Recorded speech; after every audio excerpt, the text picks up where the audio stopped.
Hello and welcome. आज इस video में हम डिस्कस करने जा रहे हैं करंट इलेक्ट्रिसिटी के मीटरिंग डिवाइसेस। मीटरिंग डिवाइसेस से मेरा मतलब है galvanometer, ammeter and voltmeter. Of course metering के लिए हम पोटेंशियोमीटर्स और मीटर ब्रिजेस को भी यूज करते हैं, बट वो अपने आप में एक सेपरेट टॉपिक है। उसके लिए तो एक इंडिपेंडेंटली हमें पूरा लेक्चर करना होगा। तो अभी हम एक छोटा लेक्चर प्रिपेयर कर रहे हैं on ammeters, voltmeters and galvanometers। तो इसका मेन टॉपिक ये रहेगा कि गैल्वानोमीटर क्या होता है पहले तो, और फिर गैल्वानोमीटर से हम कैसे एमीटर्स और वोल्टमीटर्स बना सकते हैं। तो that is the topic of discussion in this video. इस वीडियो में हम पहले गैल्वानोमीटर्स को डिस्क्राइब करेंगे। अब ये गैल्वानोमीटर क्या होते हैं? गैल्वानोमीटर करंट को डिटेक्ट करने वाली डिवाइस ज्यादा है, ना कि मेजर करने वाली। ऐसे इसका सिंबल होता है G लिखा रहता है गोले के अंदर। और गैल्वानोमीटर जो है ये गैल्वानोमीटर्स जो हैं ये इनके बारे में आप ये कह सकते हैं कि ये करंट को डिटेक्ट करने के लिए इस्तेमाल होते हैं। करंट अगर बहुत छोटा सा भी वायर में है और उस वायर में आपने एक गैल्वानोमीटर कनेक्ट कर रखा है ऐसे, तो वो उस छोटे से छोटे करंट को भी डिटेक्ट करके इसकी नीडल हिल जाएगी, आप इसकी नीडल की मूवमेंट को देख पाएंगे। तो करंट को डिटेक्ट कर लेता है, मेजर भी कर सकता है, पर वो करंट्स बहुत ही छोटे ऑर्डर के होने चाहिए। अगर माइक्रो एम्पेयर के ऑर्डर के करंट्स हैं तो ये उनको मेजर भी कर लेगा, माइक्रो एम्पेयर के करंट्स होने चाहिए। अगर करंट्स लार्जर मैग्नीट्यूड के होंगे तो ये मेजर नहीं कर पाएगा। अगर एक गैल्वानोमीटर में आप 2-4 एम्पेयर करंट फ्लो करवा दोगे तो इसका स्वर्गवास हो जाएगा, फिर ये कुछ करने लायक नहीं रहेगा। इसमें से छोटा सा धुआं निकलेगा, बड़ा धुआं निकलने के लिए इसकी औकात नहीं होती, तो ये जल जाएगा और फिर यूजलेस हो जाएगा अगर बड़े करंट्स इसके अंदर फ्लो करने दें तो ये बहुत छोटे करंट्स को मेजर कर सकता है और डिटेक्ट कर सकता है। इसका जो डायल होता है, अगर आप इसका डायल देखें तो इसके डायल पे यहां पर 0 रहता है और इधर एक मैक्सिमम करंट होता है IG, और इस तरफ भी ऐसे IG आता है मैक्सिमम। तो 0 करंट जब है तब तो नीडल ऐसे रहती है, और अगर इसमें जैसे मान लीजिए हमने ये वायर कनेक्ट की हुई है और इस वायर में इस डायरेक्शन में करंट है तो नीडल एक पर्टिकुलर डायरेक्शन में डिफ्लेक्ट हो जाएगी। तो मैं इसको ऐसे कलर से इंडिकेट कर देता हूँ। देखो ये अगर हम करंट की डायरेक्शन इस तरह से लें, ये देखो ये करंट की डायरेक्शन में अगर एक पर्टिकुलर डायरेक्शन ले रहा हूँ, करंट ऐसे है तो नीडल डिफ्लेक्ट होके इस तरफ आ जाती है। और अगर करंट की डायरेक्शन इससे ऑपोजिट हो जाए, मान लो करंट ऐसे चल रहा है यूं, तो इस केस में अगर करंट ऐसे चलेगा तो नीडल इस तरफ डिफ्लेक्ट हो जाएगी। तो रेड वाला करंट है तो नीडल इस तरफ डिफ्लेक्ट होगी, और ग्रीन वाला है तो इस तरफ डिफ्लेक्ट हो जाएगी। 0 बीच में होता है इन्हें गैल्वानोमीटर, टिपिकल गैल्वानोमीटर में ऐसे होता है। ये करंट की डायरेक्शन का भी आपको अंदाजा दे देता है कि किस डायरेक्शन में करंट फ्लो हो रहा है। तो ये है एक गैल्वानोमीटर। इस गैल्वानोमीटर की 2 कैरेक्टरिस्टिक वैल्यूज होती हैं, प्रॉपर्टी कह सकते हैं आप, इसकी प्रॉपर्टी हैं। एक तो होती है इसकी रेजिस्टेंस Rg, ये है रेजिस्टेंस ऑफ द गैल्वानोमीटर।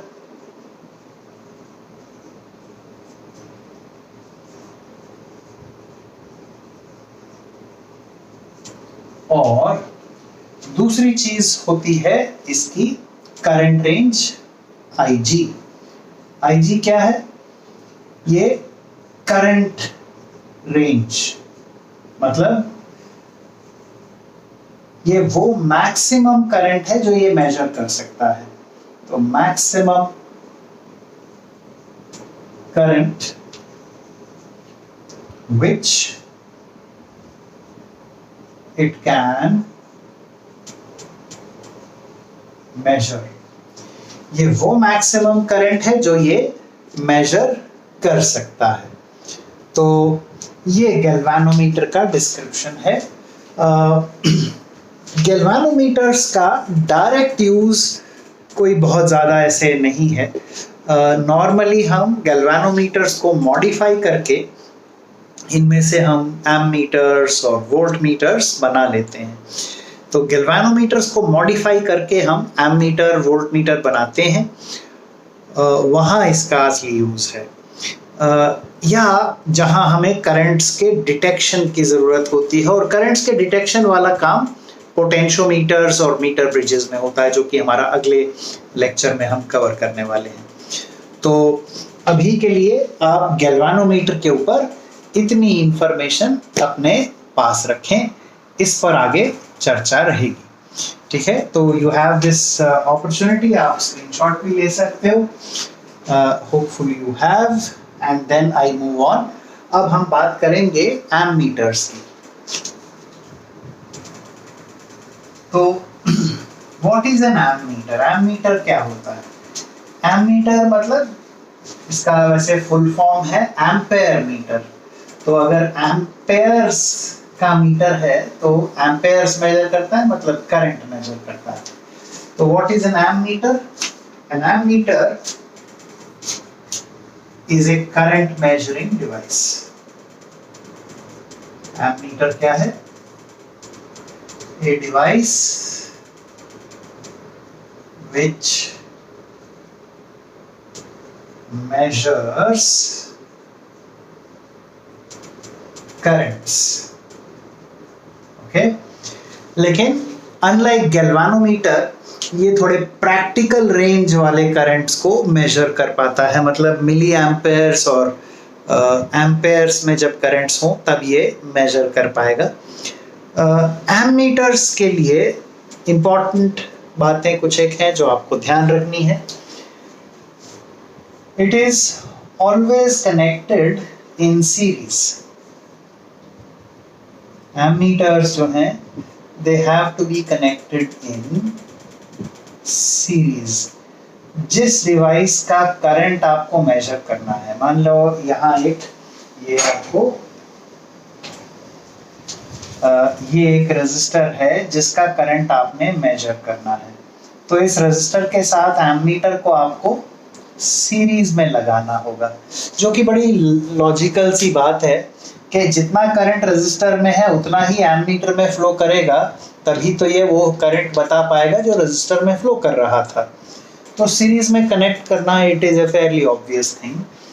अब सीरीज में कनेक्ट किया जाना चाहिए, एमीटर रेजिस्टर के साथ सीरीज में कनेक्ट होना चाहिए, दैट इज एसेंशियल, पहली बात। दूसरा, ideally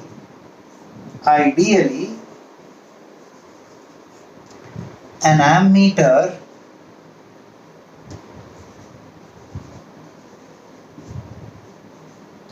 should have zero resistance.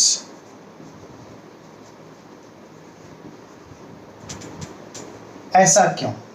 Ideally ammeter की जीरो रेजिस्टेंस होनी चाहिए। An ideal ammeter has zero resistance. Now why so? Why an ideal ammeter should have zero resistance? This is very simple logic. Actually आपने ये ammeter इसके साथ series में लगाया है।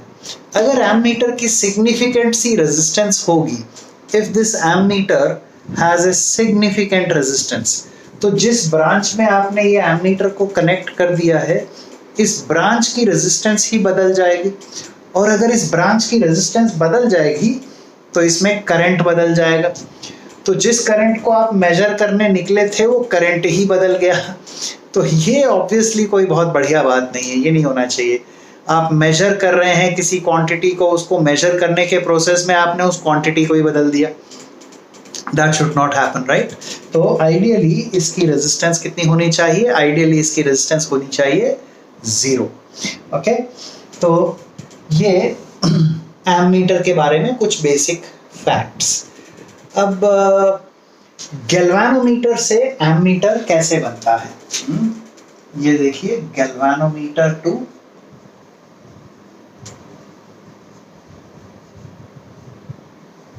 एमीटर। कैसे हम ये बनाते हैं, तो इसके लिए तो हम पहले तो एक गैल्वानोमीटर ले लेते हैं। ये है हमारा गैल्वानोमीटर, और इस गैल्वानोमीटर के लिए हमें मालूम है इसका रेंज, करंट रेंज IG है और इसकी रेजिस्टेंस RG है। ये डेटा इसके बारे में हमें मालूम है। एमीटर जो हमें चाहिए उसका रेंज होना है IA। IA इसका रेंज हमें चाहिए, ये डिजायर्ड रेंज है। रेंज से क्या मतलब, रेंज वो मैक्सिमम करंट है जो ये एमीटर रीड कर पाए। तो ये मैक्सिमम करंट है जो एमीटर रीड कर पाएगा, ये उस करंट, उस मैक्सिमम करंट की वैल्यू है। तो ये रेंज जो IG होता है ये माइक्रो एम्पेयर में होता है, ये मिली एम्पेयर या एम्पेयर में है। तो रेंज हमें काफी बढ़ा देना है। अब ये रेंज को बढ़ाने के लिए क्या क्या करना होगा ये समझ लीजिए। तो देखिए, आप एक गैल्वानोमीटर खरीद के लाए, आपको इसका IG और RG पता है। पहला काम तो यह करेंगे कि इसका जो जीरो यहाँ होता था वो थोड़ा इसके अंदर डिवाइस को हम घुमा देंगे और इसका जीरो यहाँ कहीं ले आएंगे। ये इसका जीरो है और यहाँ है इसका ये IG, और ये यहाँ पर इसकी ऑफ कोर्स नीडल लगी रहेगी। और जब इसके अंदर कोई करंट नहीं है तो ऑफ कोर्स ये नीडल इस तरफ जीरो की तरफ ऐसे रहेगी, करेक्ट। ये इसकी ग्रीन कलर वाली नीडल है। यहाँ ऑफ कोर्स मार्किंग है जीरो से लेके IG तक। बीच में लेट से यहाँ IG/2 है, ऐसे ये मार्किंग्स बनी हुई हैं। इसी तरह यहाँ IG/2 इधर है और इधर IG/4 होगा, इधर 3 IG/4, ऐसे there are lot of markings. तो बिकॉज यहाँ पे दिखाई भी नहीं देगा, अच्छा भी नहीं लगेगा, तो मैंने और बीच में मार्किंग्स नहीं बनाई है। तो ये तो IG दिखा देता है, जब इसके अंदर यहाँ IG करंट आएगा तो नीडल घूमकर यहाँ आ जाएगी, IG पर आ जाएगी, करेक्ट। लेकिन हमें इसे कन्वर्ट करना है एक एमीटर में जो कि IA रेंज बता पाए, IA रेंज तक मेजरमेंट कर पाए। तो सिंपल सा एक प्रोसेस हम करेंगे। मान लो अब इसका हम बना रहे हैं, ये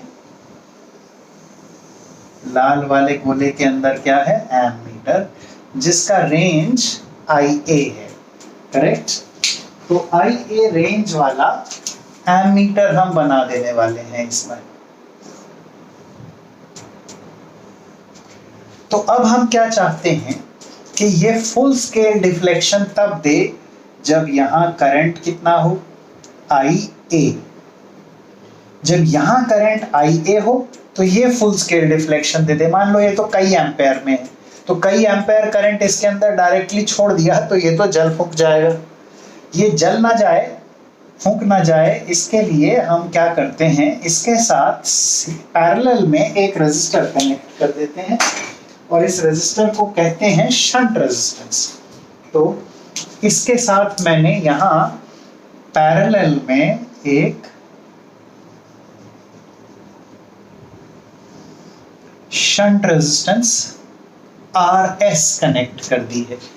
तो इसके साथ पैरेलल में मैंने RS शंट रेजिस्टेंस कैलकुलेट इसमें कनेक्ट कर दी है, कैलकुलेट नहीं कर दी, कनेक्ट कर दी है।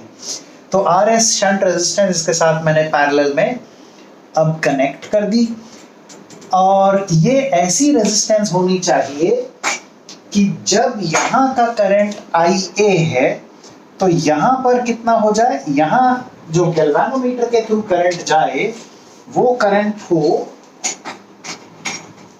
गैल्वानोमीटर के थ्रू करंट आ जाए IG, और बाकी बचा यहाँ आ जाए ये कितना, IA माइनस IG। ये रेजिस्टेंस हमने ऐसी यहाँ पर कनेक्ट की है कि यहाँ पर जब IA करंट है तो इसमें IG चला जाए और इसमें IA माइनस IG चला जाए। तो ऑफ कोर्स ये बड़े आराम से अब हम कैलकुलेट कर सकते हैं। ये कितनी आ गई, ये RS कितनी आ गई, देखो यहाँ से यहाँ तक का पोटेंशियल ड्रॉप इस रास्ते से लें या इस रास्ते से सेम आएगा। गैल्वेनोमीटर के अक्रॉस क्या आया, IG RG, और इस रास्ते से कितना आया है, IA minus IG into RS, IA minus IG into RS। तो ये RS कितना आ गया, ये RS जो शंट रेजिस्टेंस हमने कनेक्ट की है ये कितनी आई, ये आई IG RG by IA minus IG। ये शंट रेजिस्टेंस कैलकुलेट करने के लिए we have a sort of formula. तो ये शंट रेजिस्टेंस इतनी हमने कनेक्ट कर दी। इस शंट रेजिस्टेंस को कनेक्ट करने से अब क्या है, ये हमने करंट्स के रेशो के हिसाब से RS कैलकुलेट कर ली है। अब ये RS आपने लगा दी है यहाँ पैरेलल, और ये अब RS जो है ये ऐसी रेजिस्टेंस है कि जब ये करंट IA है तो यहाँ IG जाएगा और यहाँ बाकी का IG पर ये फुल स्केल डिफ्लेक्शन दिखा देगा। ठीक, अगर ये IA/2 हुआ तो अगर ये आधा है तो ये करंट्स भी आधे हो जाएंगे, तो ये IG/2 हो जाएगा। ये IA/2 है तो ये IG/2 हो जाएगा, और ये नीडल जो है IG/2 वाले लोकेशन तक ऐसे इंडिकेट कर रही होगी। अब हम क्या चालाकी करते हैं, इसके डायल के ऊपर एक नया डायल छाप के चिपका देते हैं। वो नया डायल मैं इधर रेड कलर में आपको दिखा रहा हूँ, उस नए रेड कलर वाले डायल में यहाँ 0 है, यहाँ IA/2 है और यहाँ IA है। तो जब ये करंट IA है, यहाँ आ गया IG और ये नीडल यहाँ पहुंच गई, और हमें तो अब ये ब्लू वाली मार्किंग दिखाई नहीं दे रही गैल्वेनोमीटर की, हमें तो केवल रेड वाली मार्किंग दिख रही है। तो जब ये करंट IA है, यहाँ IG हो गया, नीडल यहाँ पहुंच गई और हमें तो वो IA करंट दिखाती हुई लग रही है। अगर ये IA/2 हो जाएगा तो क्या होगा,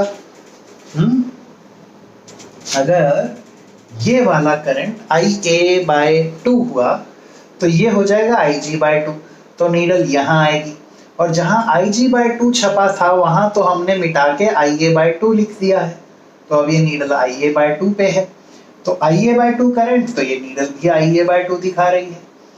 तो अब ये IA रेंज का एमीटर तैयार हो गया है हमारा। तो ऐसे हम एक गैल्वेनोमीटर को एमीटर में कन्वर्ट कर सकते हैं। अब अगर आपके पास एक एमीटर है, मान लीजिए मिली एम्पेयर का, और उसको आपने कन्वर्ट करना है एम्पेयर वाले एमीटर में, तो यही जुगाड़ फिर से कर दो, उसके साथ शंट रेजिस्टेंस पैरेलल में लगा दो अप्रोप्रिएट वैल्यू की। वो कैलकुलेट करने का यही फॉर्मूला है, कोई नया फॉर्मूला उसके लिए भी नहीं बनाना पड़ेगा। तो कोई एमीटर का रेंज आपको बढ़ाना है, उसके साथ पैरेलल में शंट रेजिस्टेंस कनेक्ट कर दो, ये आपका एमीटर जो है उसका रेंज एनहांस हो जाएगा। Now it is quite easy therefore कि आप एमीटर का रेंज बढ़ा सकें। एमीटर का रेंज बढ़ाना ये बड़ा आसान काम है, उसके साथ पैरेलल में शंट रेजिस्टेंस लगा लो, रेंज बढ़ जाएगा, वेरी इजीली डन। लेकिन अगर रेंज घटाना हो तो ये संभव नहीं है, इसके लिए कोई तरीका नहीं होता है। तो शंट रेजिस्टेंस पैरेलल में लगा के रेंज बढ़ा सकते हैं, घटाने का कोई जुगाड़ नहीं है, अनलेस के आप उसके गैल्वेनोमीटर के अंदर की मशीनरी खोल के कुछ जुगाड़बाजी करें, वो किया जा सकता है, पर ये एक्सटर्नली आप कुछ नहीं कर सकते। रेंज को घटाने के लिए बढ़ाया जा सकता है शंट रेजिस्टेंस पैरेलल में कनेक्ट करके। ऑलराइट, सो अब देखिए, ये तो हमने बनाया गैल्वेनोमीटर से एमीटर।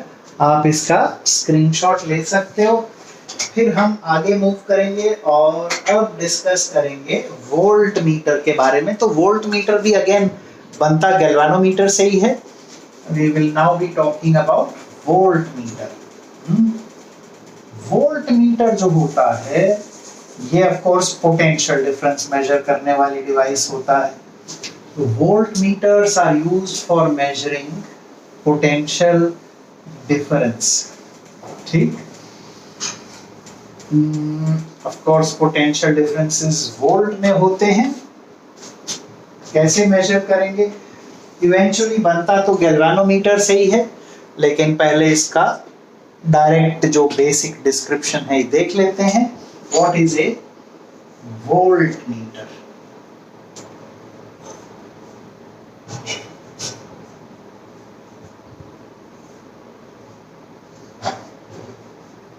ये इसका सिंबल है। क्या करता है ये? Measures. What does a voltmeter do? It measures potential difference.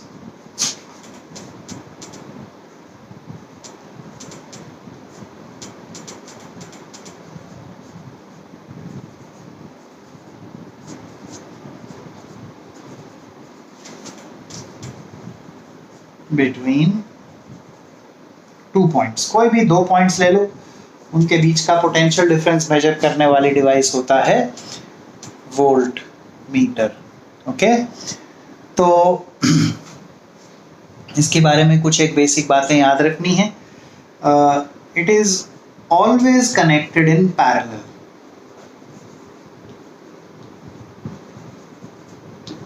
Always connected in parallel. देखो, अगर कोई आपको एक रेजिस्टर है आपके पास सर्किट में, सर्किट के अंदर एक ये रेजिस्टेंस है R, और आपको इसके अक्रॉस पोटेंशियल डिफरेंस मेजर करना है, तो मतलब कि इस पॉइंट का और इस पॉइंट का पोटेंशियल डिफरेंस चाहिए, तो इसके साथ ऐसे पैरेलल में ही वोल्ट मीटर लगाएंगे। वोल्ट मीटर इन दो पॉइंट्स पे कनेक्ट करेंगे, तभी तो इन दो पॉइंट्स का पोटेंशियल डिफरेंस देगा। तो अब ये कैसे कनेक्ट हो गया है? पैरेलल में कनेक्ट हो गया है। तो इसे पैरेलल में कनेक्ट करना तो एसेंशियल है ही है। It should be connected in parallel. अब इस बात से एक और कंक्लूजन निकलती है कि वोल्ट मीटर्स जो होते हैं, ये इनकी रेजिस्टेंस आइडियली इनफाइनाइट होनी चाहिए। Ideally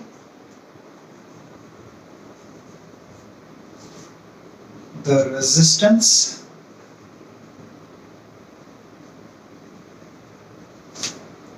of a voltmeter is infinite। क्यों इसकी रेजिस्टेंस इनफाइनाइट होनी चाहिए? इनफाइनाइट रेजिस्टेंस इसलिए चाहिए कि मान लीजिए एक करंट I इस सर्किट में फ्लो कर रहा था। अब आपने वोल्ट मीटर इसके साथ पैरेलल में लगा दिया। अगर वोल्ट मीटर की छोटी सी रेजिस्टेंस हुई, इससे कंपेरेबल हुई, तो जो ये करंट आ रहा था इसमें भी आ जाएगा पार्टली, कुछ इसमें जाएगा और बाकी का इसमें आ जाएगा। इससे ये हुआ कि जिस डिवाइस के अक्रॉस आप पोटेंशियल डिफरेंस मेजर कर रहे हो उसका करंट चेंज हो जाएगा, और करंट चेंज हो जाएगा तो पोटेंशियल डिफरेंस चेंज हो जाएगा। इसका मतलब ये है कि जो क्वांटिटी आप मेजर करने निकले थे, जिस क्वांटिटी को मेजर करने के लिए आप निकले थे, वो क्वांटिटी आपके मेजरमेंट के प्रोसेस में बदल गई। अगेन बदतमीजी हो गई, ये नहीं होना चाहिए। तो इसलिए वोल्ट मीटर की रेजिस्टेंस इनफाइनाइट होनी चाहिए। अगर वोल्ट मीटर की रेजिस्टेंस इनफाइनाइट होगी तो इसमें कोई करंट नहीं आएगा, और करंट नहीं आएगा तो पोटेंशियल डिफरेंस जो मेजर होगा उसमें कोई गड़बड़ी नहीं होगी। अब वोल्ट मीटर कैसे बनाए जाते हैं? Using galvanometer. गैल्वेनोमीटर यूज करके कैसे वोल्ट मीटर बनते हैं ये भी देख लेते हैं।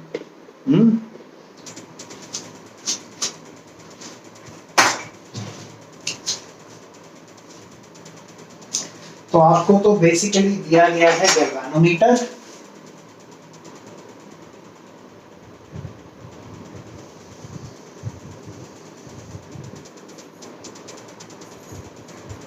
और इस गैल्वेनोमीटर के लिए आपको IG मालूम है, RG मालूम है। ठीक, ऑफ कोर्स डायल थोड़ा इसका घुमा देते हैं जिससे कि यहाँ पर आपको 0 मिल रहा हो और यहाँ कहीं IG मिल रहा हो, बीच में IG by 2 and so on. ऐसे आपको डायल को थोड़ा सा रोटेट कर देते हैं। इसके बाद अब इसके साथ हम सीरीज में एक शंट रेजिस्टेंस कनेक्ट कर देंगे। तो शंट रेजिस्टेंस जो कनेक्ट की जाती है ये सीरीज में कनेक्ट कर दी जाती है वोल्ट मीटर क्रिएट करने के लिए। RS यानी शंट रेजिस्टेंस है वो सीरीज में लगेगी। और एक बड़ा सर्कल बना देते हैं। इस बड़े सर्कल के अंदर अब हमारे पास क्या आ गया है, ये आ गया है वोल्ट मीटर। तो ये आप वोल्ट मीटर बना रहे हैं, इसका रेंज V0 है। इसका जो रेंज है वो है V0। मतलब कि ये पॉइंट और ये पॉइंट, इनके बीच में अगर V0 अप्लाई कर दोगे तो ये V0 वोल्टेज की रीडिंग दे देगा। अब ये क्या होता है, ये कैसे हो पाता है, यहां पर तो हम 0 छाप देते हैं, यहां छाप देंगे V0, ये V0/2। ये बिल्कुल वैसी ही हेरा फेरी है जैसे हमने एम्पेयर में एम मीटर बनाते हुए की थी। तो वही हेरा फेरी यहाँ है। अब अगर ये पॉइंट P और ये पॉइंट Q, इनके बीच में V0 अप्लाई किया तो V0 रीडिंग आनी चाहिए, V0/2 अप्लाई किया तो V0/2 रीडिंग आनी चाहिए एंड सो ऑन। तो P और Q के बीच में मान लो V0 अप्लाई कर दिया हमने, P और Q के बीच में हमने V0 वोल्टेज अप्लाई कर दी। मान लो ये हमने लगा दी कोई बैटरी जो भी है, V0 वोल्टेज अप्लाई की। तो अब इसकी फुल स्केल डिफ्लेक्शन आ जानी चाहिए। Very easily done. कैसे हो जाएगा, इसकी अपनी रेजिस्टेंस RG है और ये RS है। RG और RS रेजिस्टेंस है और ये V0 है। करंट कितना आ जाना चाहिए, IG, क्योंकि IG करंट आते ही नीडल इसकी ये 0 पर नीडल यहाँ है और IG करंट होने पर नीडल यहाँ है, पर ये IG नहीं पड़ रही। अगर नीडल इस डायरेक्शन में है तो अब हमें V0 दिखाई दे रहा है। तो V0 वोल्टेज होने पर यहाँ करंट कितना हो जाए, V0 वोल्टेज होने पर यहाँ करंट हो जाए IG करंट होते ही नीडल अपने पुराने IG पे आएगी, पर उस IG की जगह हमने तो V0 छाप दिया, हमें V0 दिखाई दे रहा है। तो जब V0 अप्लाई किया, करंट IG है और हमें ये नीडल IG तक घूम गई, हमें दिखाई दिया V0। अगर ये V0/2 होगा, V0/2 होने पर नीचे अगर ये आपने V0/2 अप्लाई कर दिया, देखो ये V0 है ना, V0 अप्लाई करने पर IG आ जाता है।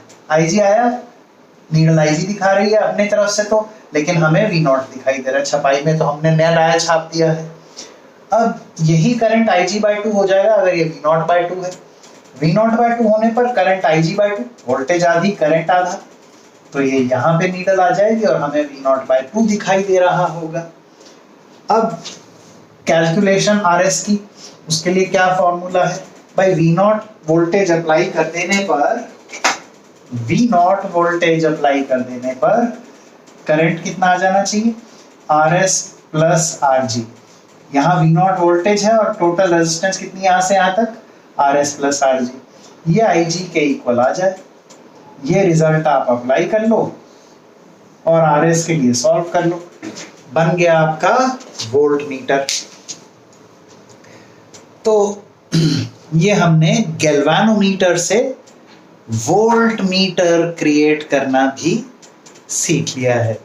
So very simple, volt meter can be made from galvanometer. Similarly, ammeters can be made from galvanometers.